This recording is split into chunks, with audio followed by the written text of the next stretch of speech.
श्री गणेश जी महाराज की जय। मैं संतोष देवी शर्मा आप सभी में विराजित परमात्मा को सादर नमन करती हूँ। कुल देवी माता श्री दधिमती की जय।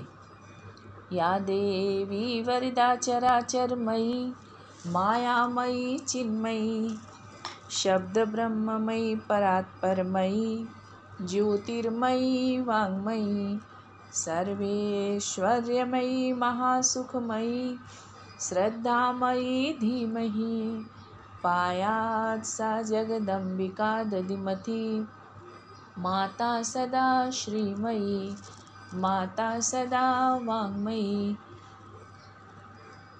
माँ दधिमती पुराण अध्याय 13।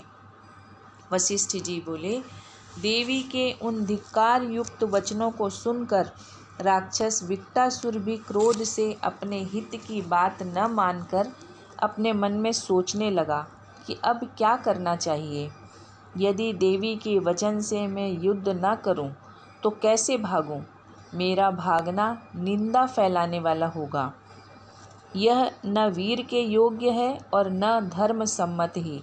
इस कारण मैं रणस्थित अम्बा के साथ में युद्ध करूंगा, क्योंकि अपने शरीर के उद्धार करने के लिए युद्ध का करना ही निश्चय करके परम उपयोगी है।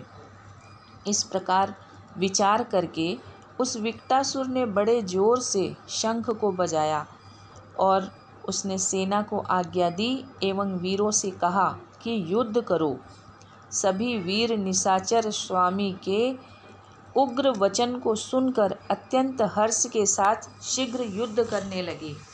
दैत्यों और दानवों ने शस्त्रों को उठाकर ऊंचे और घोर शब्दों को करते हुए काटो फाड़ो मारो यह कहते हुए देवताओं के साथ भीषण युद्ध किया। देवता निशंक होकर राक्षसों के साथ भीषण युद्ध में लग गए। एक दूसरे पर शस्त्र चलाने लगे। रथी से, पैदल पैदल से, घुड़सवार से, हाथी सवार से परस्पर युद्ध करने लगे। अत्यंत शोर करते हुए युद्ध नीति से शून्य मत वाले राक्षसों ने देवताओं को महान कष्ट दिया। हे हिमाचल, इंद्र भी उन मत वाले राक्षसों को देख और देवताओं में संकट देख अत्यंत वेग वाले हाथी पर रथ चढ़कर उसके बाद उस राक्षस सेना को तीक्ष्ण वस्त्र उठाकर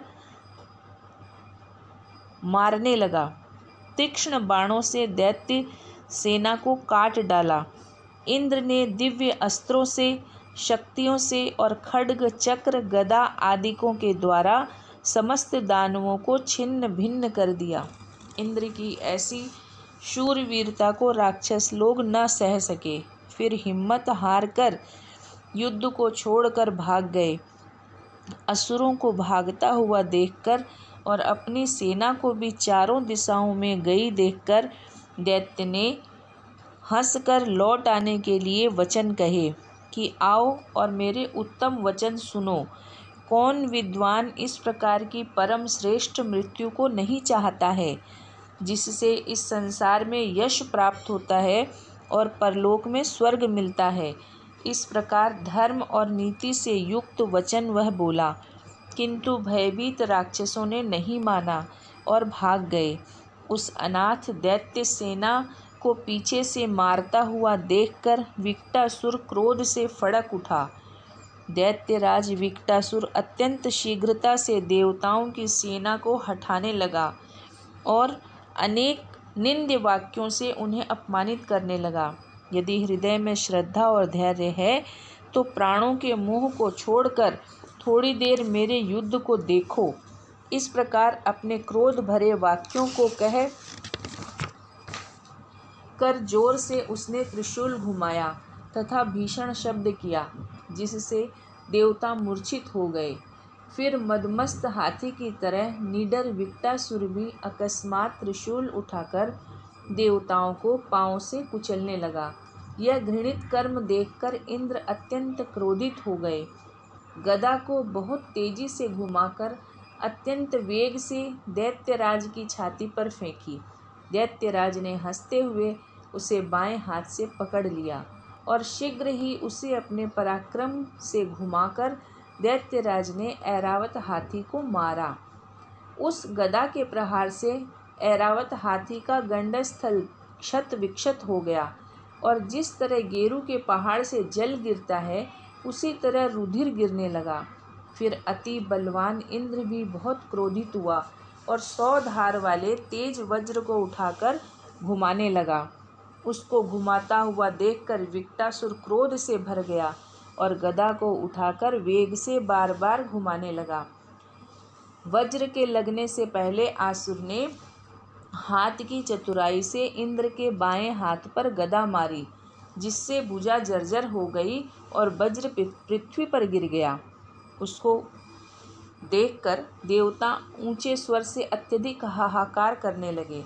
फिर वह दैत्यराज अत्यंत क्रोध से प्रलय की अग्नि के समान त्रिशूल को उठाकर तू मरा हुआ है, नष्ट हुआ है, इस तरह क्रोध से कहता हुआ इंद्र को मारने के लिए दौड़ा। इंद्र को मारने के भयानक दैत्य को आता हुआ देखकर देवता लोग भय से व्याकुल और बेचैन हो गए। स्वामी के कल्याण के लिए तथा संसार की मंगल कामना से इंद्र की रक्षा के लिए देवता शीघ्र ही देवी शिवा की प्रार्थना करने लगे। हे महालक्ष्मी, रक्षा करो, रक्षा शीघ्र नाश करो और आज हमें तुम विजय दो। बोलो दधिमती मात की जय। ऐसी कथाएं आप तक पहुंचती रहे, इसके लिए आप इस चैनल को सब्सक्राइब करिए।